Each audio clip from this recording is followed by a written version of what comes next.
qualquer situação, com você não há limite.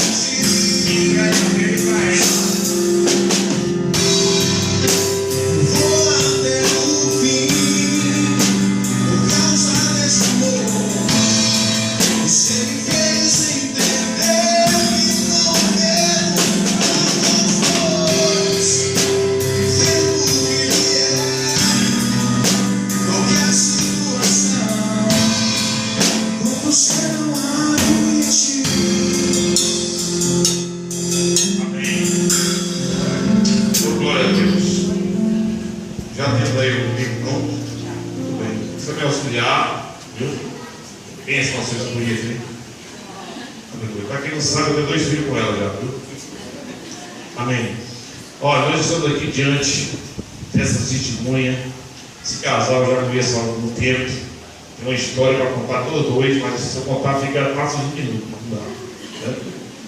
Mas Joselene já é minha ovelha há muito tempo. Ainda a igreja é em outro lugar. E essa mulher tinha uma luta grande. Ela ligava de madrugada para mim, a minha atendia e disse: toma ovelha. Ela dizia: eu disse: meu Deus, o que eu quiser para ela. Aí Deus, muito sabiamente, em vez de responder, ela mesma respondia. Eu tenho que continuar crendo em Deus, né, viu? Até que um dia Deus resolveu juntar as duas. Você pode sentar aí, igreja. Já recebeu a noite, vamos sentar agora, porque é mais técnico do que eu vou falar, né? Amém? Conta a história dessa mulher bonita. Dá para você virar para ele um pouquinho, para você também. Olha que casal bonito, olha. Olha que 2 pessoas abençoadas. E aí, viu? Pode ficar à vontade assim, viu? Fica em exposição aí, pode ficar em exposição.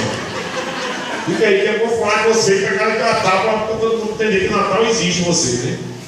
E aí a Joselene disse: pastor, eu estava no trabalho, passou um cara do igreja e estava ele aqui, né? Aí a igreja ali, aí ela chegou, ela começou no Iazul, né? Eu falei para ele, quando ele entrou, eu senti uma unção. Aí ela ia falar comigo: gostou, pastor? Eu gostei, falei: tem coragem.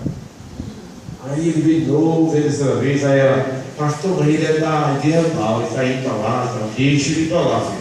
Porque Deus me falou que ele é Deus. Não só o homem não, e Deus falou que o homem é Deus. Segura o homem. E aí, meu irmão, essa minha vida aí, olha aí, para ela linda também. Olha aí. Na hora dela, é aquele carro ali, olha, tá no dia, olha. Pensa um carro bonito.